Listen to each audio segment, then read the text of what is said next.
I mean, I don't, as long as you're on a schedule, I don't think it matters how frequent it is, but, that has to be worked out with the judge, you know.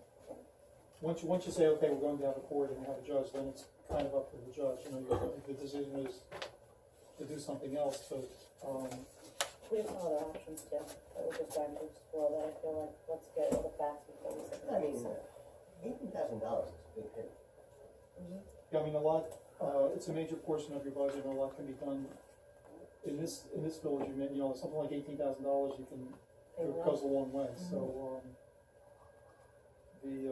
that's the story, you know, and then the other thing about our court is we have, the time that we meet, which, you know, if you have anything substantive that's going to happen, it's a very difficult time, because really you don't even get around to it until almost 8 o'clock.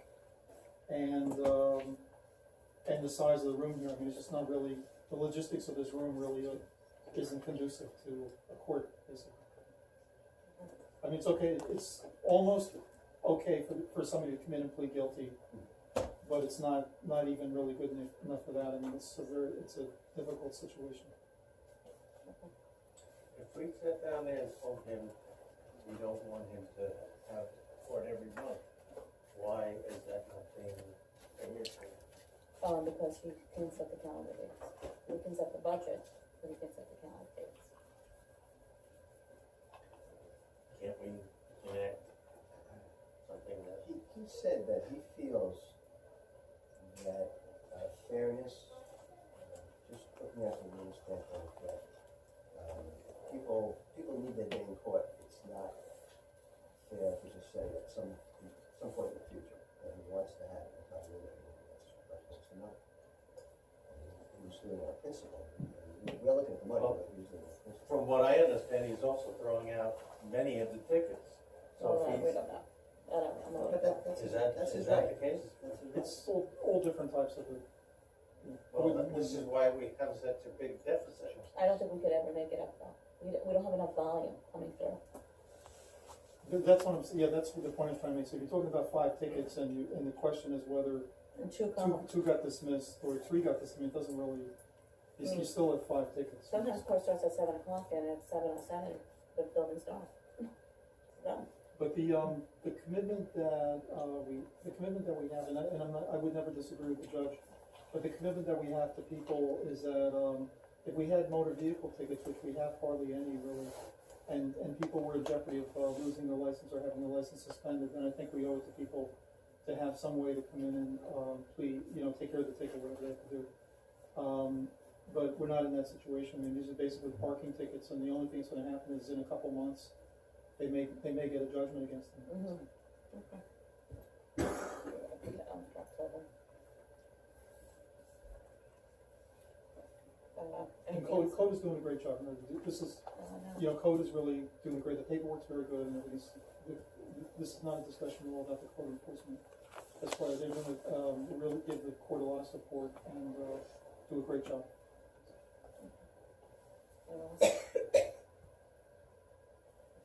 Parking stickers one. I mean, Frank's been doing a great job with keeping in touch with me and putting in his opinions on the stuff that we should do. And a lot of stuff that I drafted up and talking to Frank, he's got some really good ideas regarding to parking stickers and stuff and signs. We have no visible signs at any one of our beaches or parks that state that you are required to have a permit to park here. So first and foremost, I think that should be implemented. But the stickers, talking to Frank, yeah, they can be duplicated. The placard thing, maybe not such a good idea. He had a good idea with stickers that are on the back sides of your mirror that you can shine a light on that will allow you to know who's registered to park here, there, or elsewhere. Which, you know what, I would agree. I'm not a big fan of sticking stickers all over my car exactly like that. Yep. So, I like that idea. That's something we should entertain because the placards, like you said, they could be handed out to multiple people, and it's probably not going to work. As far as the ticketing is concerned, I mean, how many strikes do you give to a resident before you actually implement a fine? Do you say, hey, listen, all right, well, I just didn't do it, or I didn't put it on that day, give them a day, give them 2. or do you just hit them with a fine straightforward? I like my the idea person- that we do 2 years for residents and 1 year, Okay. for instance, just so they can renew it. Well, that's the every thing. year. I mean, the other thing too, I mean, for me, it's not discrimination, so to speak, but I'd like to know who rents and who doesn't in the village. I mean, different color sticker, you know, I'm kind of for, you know, to an extent. I mean, just because. Well, I think it's more, what if they're not here next year? Right, exactly. So, you know, those are a couple of different things that he and I discussed. But again, it all comes down to a matter of the charges per fine. Is it $100 for a parking sticker, I mean, a violation, or all across the board, or is it higher for those who are not residents, period, and don't belong down at the parks at all? Yeah, you really can't, you know, so it's kind of hard.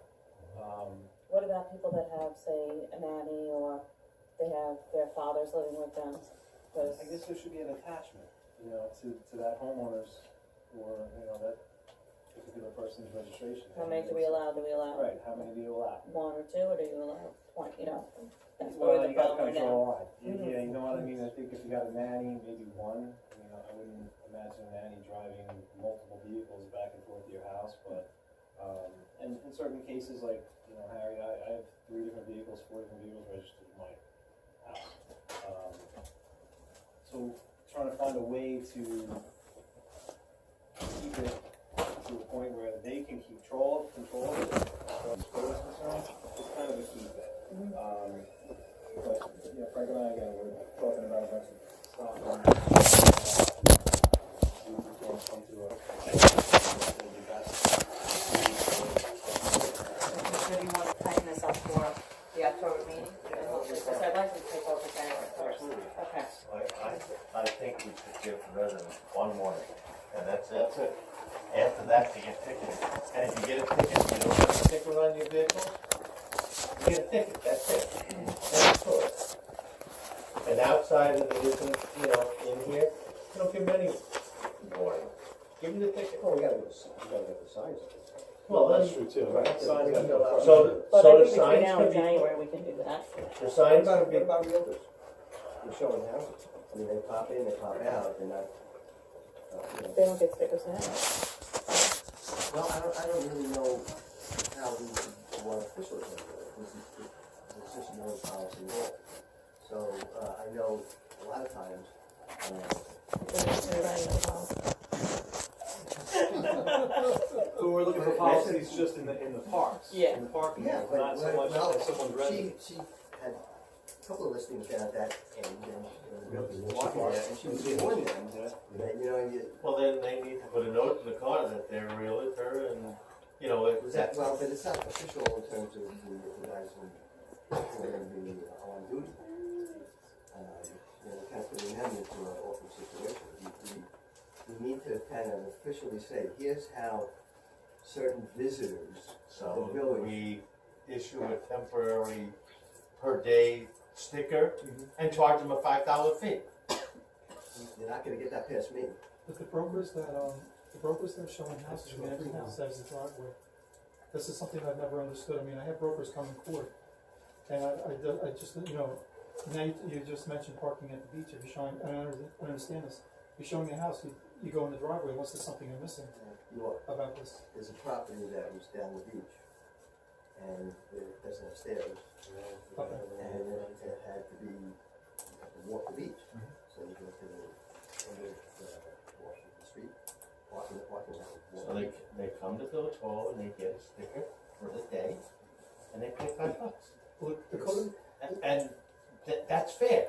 But it's not reasonable for somebody who's working to do that every time. And what if I'm You have to kind of. but the code enforcement, if They we do it have, now.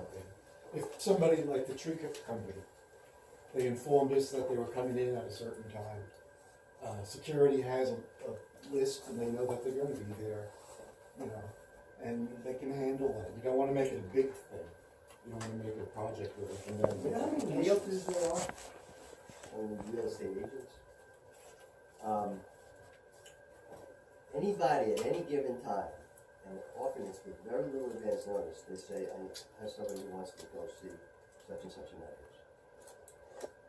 And and they hop in a car, and they'll call to, they have to get it set up with the listing agent, and then they go.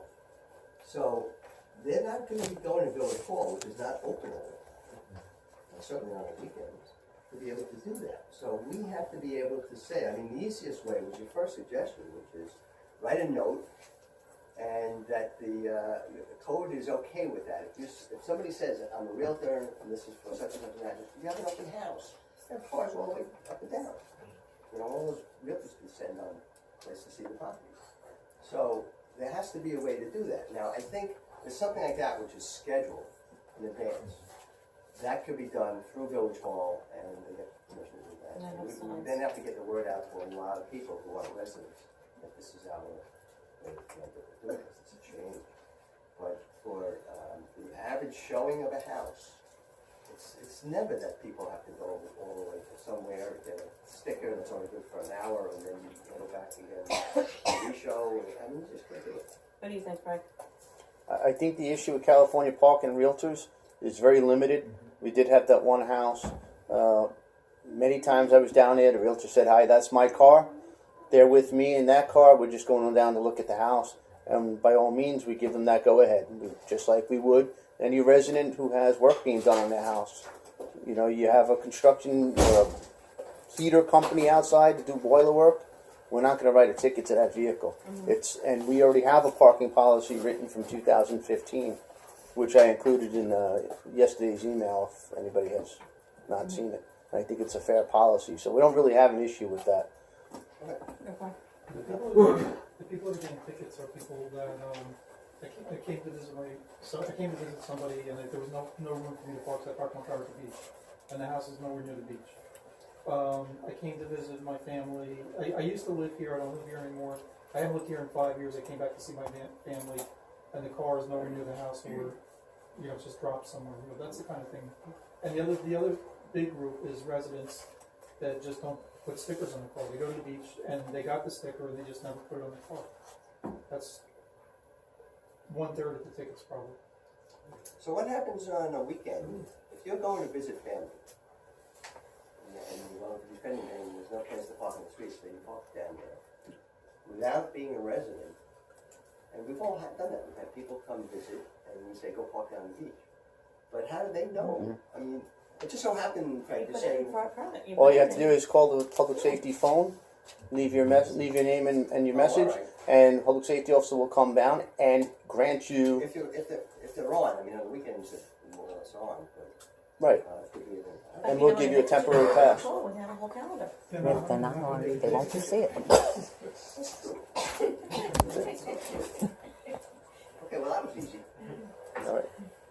All right, so you'll keep working on it. We'll come up with something for next time. Okay, for October. Just a point on Jeff. It also, even for special parking on the street, even though there's nobody here on the weekend, if you submit it, if residents submit it online through the computer, it's going to come directly to us. So even though Village Hall may be closed, we will get that through the email system. So we'll know about it. Well, the other thing that's also on the topic here is relinquishing the duties of administering parking stickers to code. So, think of first stands and whatnot, and so they can get familiar with the people that are actually getting the stickers, Making vehicles, sure their making sure information they're matches legit up. and stuff like that, and matching plates to the stickers that are being purchased or administered. So that's something else we can. So we're open to take orders. Okay, we tabled the tennis court estimates last time. I don't have, oh, you have them, but, okay. Okay, we were talking about, 3 estimates we got. Gold Coast tennis, straight line tennis, and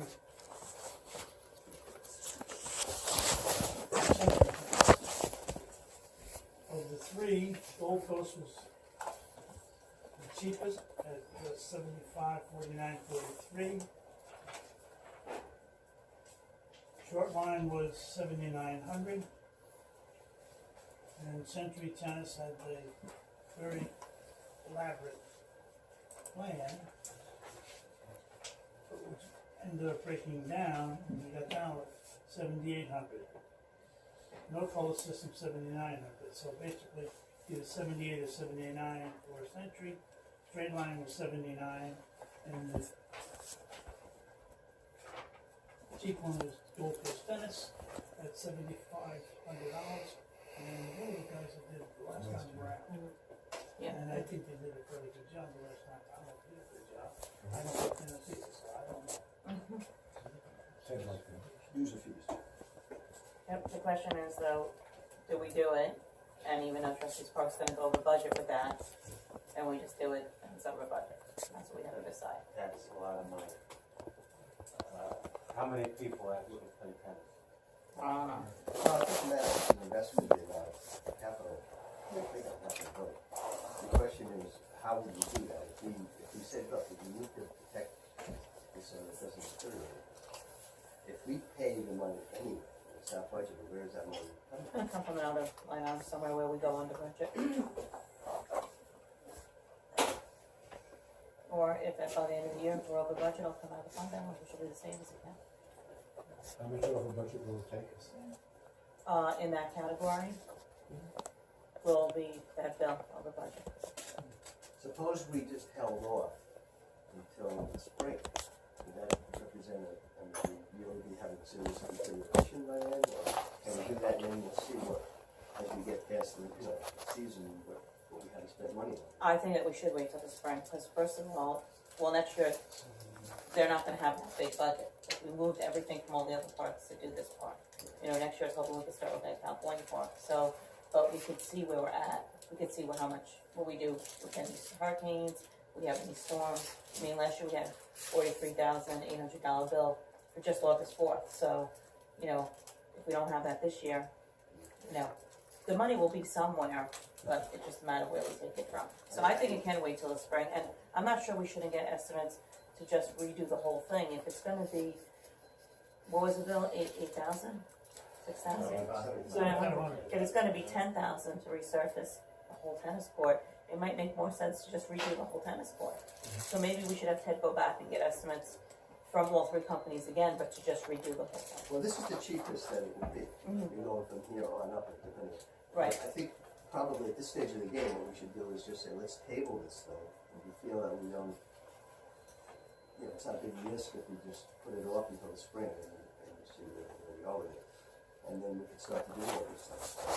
This is an active issue right now. Can we impose a user fee on that? No, we're not gonna do that. Just for information, I spoke to Ted.